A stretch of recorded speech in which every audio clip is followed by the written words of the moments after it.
Update. I was an affair baby. Original story. I was an affair baby. My dad was 42 and married with a 20-year-old son and a 17-year-old daughter.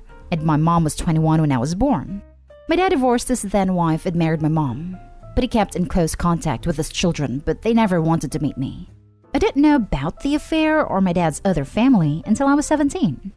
I always felt lonely being the only child, and knowing I had some half-siblings out there gave me some hope. So I messaged them on Facebook and told them I wanted to meet them and have a relationship with them, but understand if they don't.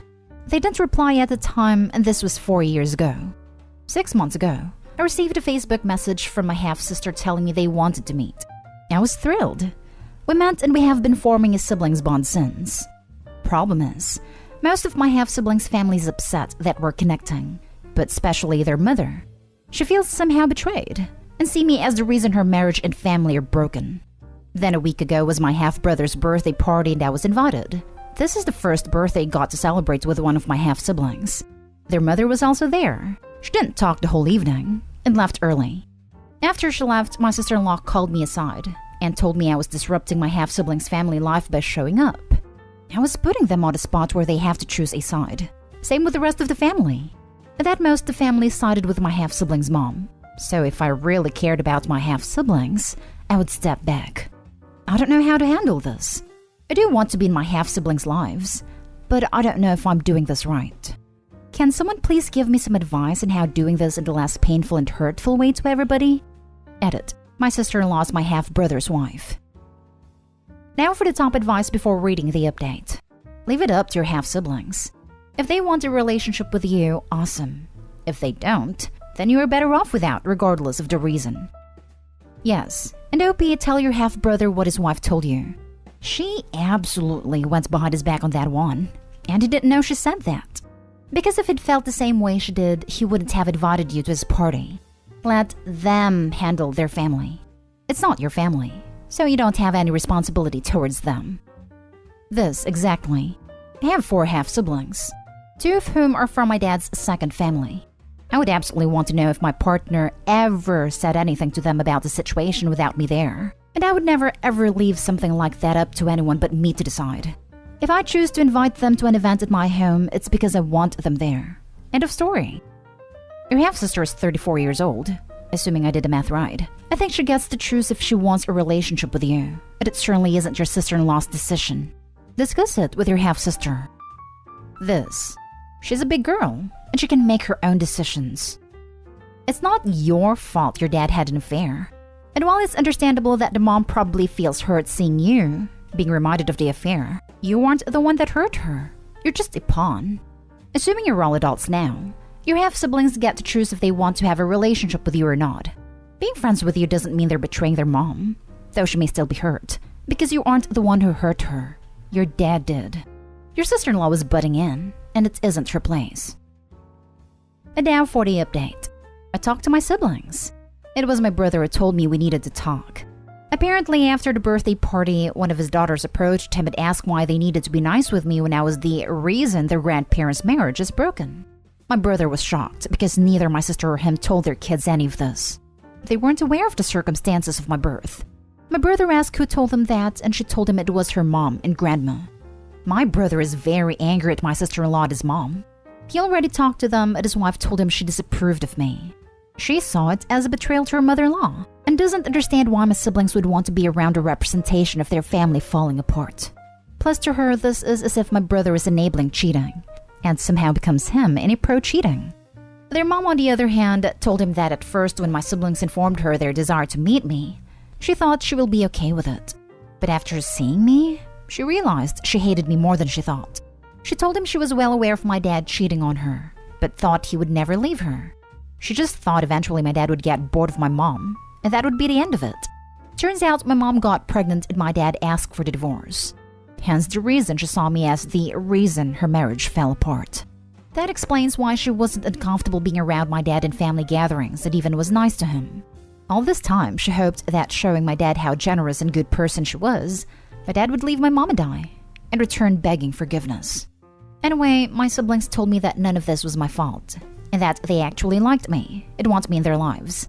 I'm already 21, and and they already feel they lost a lot of time. So they told me to not to worry because they will handle this. They suggested therapy for their mom because this is really messed up, and my brother needs to work things out with his own wife. I guess it's good enough. He should tell his wife that you are not a thing that resulted from an affair. You are a person that should be judged on your own actions. You never cheated on anyone. Literally. Why does it matter so much to the wife anyway? Petty individual. Anyway, OP, I'm glad your siblings still want a relationship with you. None of this is your fault. You didn't cheat or hurt any of them with your actions. Thanks for the update. I'm glad your brother and sister have your back. Your original post had me a little worried because I read it as your half-sister inviting you to the party without asking the brother. Hopefully everything can continue to improve. I'm sorry that you were caught in the middle of all of it. It's not your fault what happened between your father and his ex-wife. I'm glad that you're looking at it in a positive way, and the fact that your half-brother and half-sister were very welcoming was quite nice. I really hope that the mom would consider going to therapy. I don't support cheating, but it's not fair for you if they treated you badly due to something that is literally out of your control. Next story is titled, My 45 male daughter 22 female wants to buy her sister 17 female a car, and it's tearing our family apart. I have two daughters. Ava is 22 and Lily is 17. They have an amazing bond, and their mom left right after Lily was born, and Ava took on that role. Don't get me wrong, I didn't encourage it, and I didn't want her to grow up too fast, but Ava always viewed Lily as her baby. I have a stepdaughter Rose, who is 16. I remarried 10 years ago, and honestly, we did not succeed at blending families. The girls absolutely hate each other, especially Ava and Rose. We have rules and consequences, so that shut down the worst of the fighting, but they refuse to interact unless absolutely forced. There's less fighting with Ava gone, but Lily and Rose don't even want to be in the same room, and we only see one on the night the other has extracurriculars. I feel bad about the whole situation. We are solid middle class, but Ava is rich. She has been extremely successful in the field she got into young, and I never touched her money, so she has accumulated massive savings and continues to kill it in her chosen field. I'm very proud, but it has caused some issues. Ava likes to take Lily on expensive trips and outings, which makes Rose jealous, and my wife gets angry in her behalf. Now here's the issue at hand. Lily didn't get her license last year due to lack of time/motivation because she was being treated for severe anxiety. She's now getting her license at the same time as Rose, and Ava wants to buy Lily a nice car. She's talking BMW or Mercedes. When she told me I didn't have an issue, but my wife was very upset. She says it isn't fair to Rose, and that I need to set clear boundaries with Ava about her favoritism and refusal to consider Rose's family. Ava told Lily, and now Lily feels that if she doesn't get the car, I'm choosing my new family over her. Ava's furious and says no one has the right to force her to consider Rose and my wife her family. Rose cried and demanded I don't let Lily have the car. I have no idea what to do. Realistically, if I say no, she will still get the car in a year. No matter what I do, someone is going to be hurt.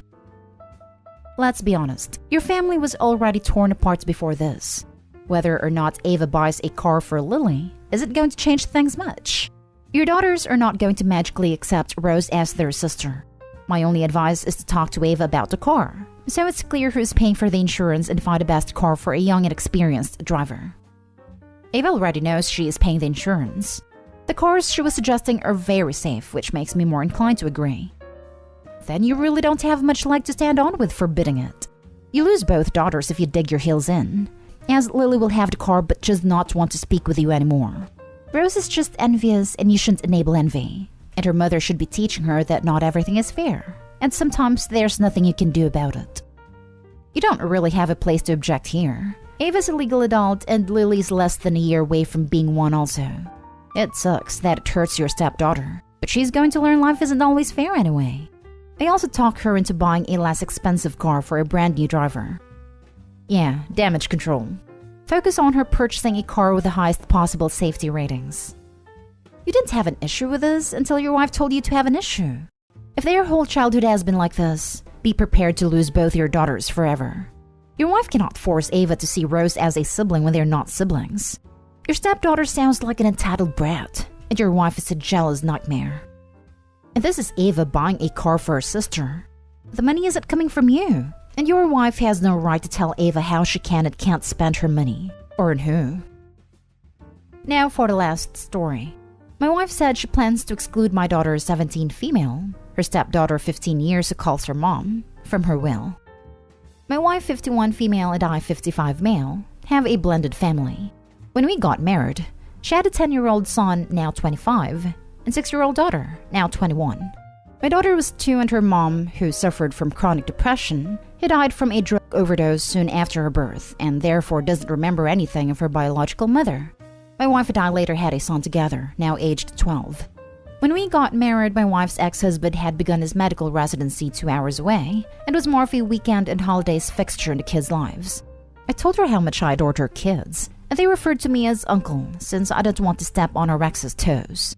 I felt that my wife also adored my daughter, and I told her how since she was the only mother figure my daughter has ever known, there was no reason for her to be called a stepmother, and hopefully the kids would refer to each other as only siblings, and my wife eagerly agreed. For the first 5 years of our marriage, everybody got along. My daughter was referred to as the older kid's little sister, and she called my wife Mom. I talked to a therapist about breaching the biological mom topic, but hesitated because I was agonizing over the right time. Then my wife got pregnant and gave birth to our son. She doted on our son and told me it was a living reminder of how much I meant to her. Around that time, the other kids felt like their mother's attention was being monopolized and started feeling jealous. They started fighting among each other, and around that time, my 11-year-old told my 7-year-old that she was only a stepsister, and we had to go to therapy to deal with the fallout from that.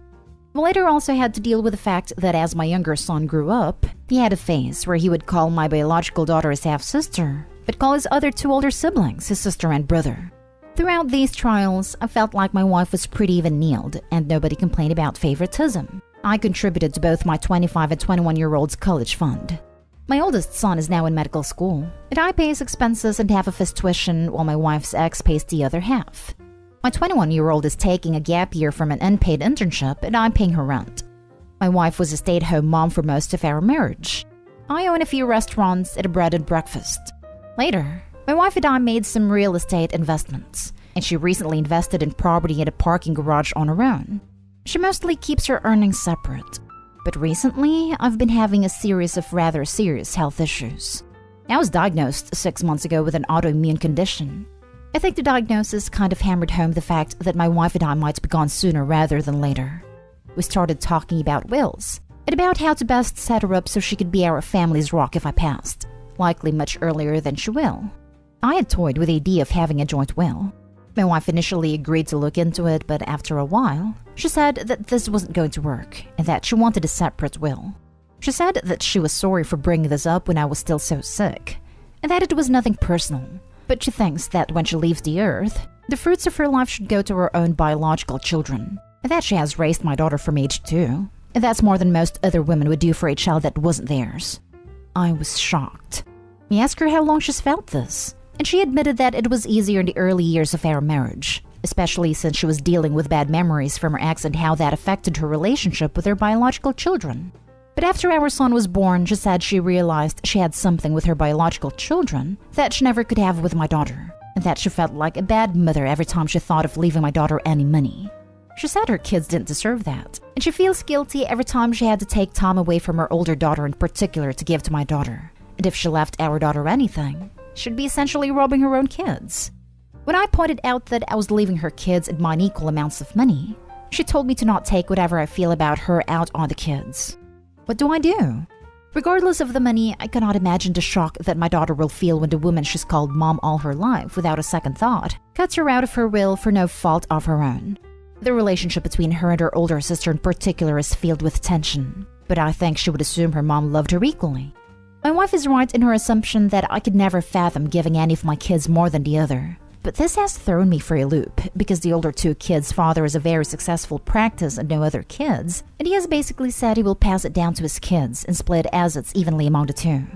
I had intended on giving my wife the bulk of my estate, but now I know that my businesses and money will probably end up being given to all of my 3 other kids, probably way before my wife passes. I can't think of the pain that my daughter will feel. I don't know whether or not I need to prepare my daughter for that eventual reality, whether she's old enough to worry about matters of wills, and the possibility of the complexity between her mom's decision. I know my wife enough to see that this has been something she's been decided on for a long time, and she's resolute about it. I have set up my daughter's college fund single-handedly. Despite me not thinking anything of it before, I now resent my wife for not even offering to help despite the bountiful returns her investments have gotten her, which she had used to pay for numerous miscellaneous costs for our oldest son in medical school, and also to buy her 12-year-old very lavish gifts. I would call her bluff. Show her your new will that excludes her children, and even her, leaving everything to your daughter and your shared son. Use her exact words as your defense of this decision. Edit. As actual advice, regardless of whether divorce is on the table, you need to consult both a divorce attorney and an estate planning attorney to protect your child. You need to protect your daughter immediately. I can't even fathom your wife's logic. It is so undeniably cruel.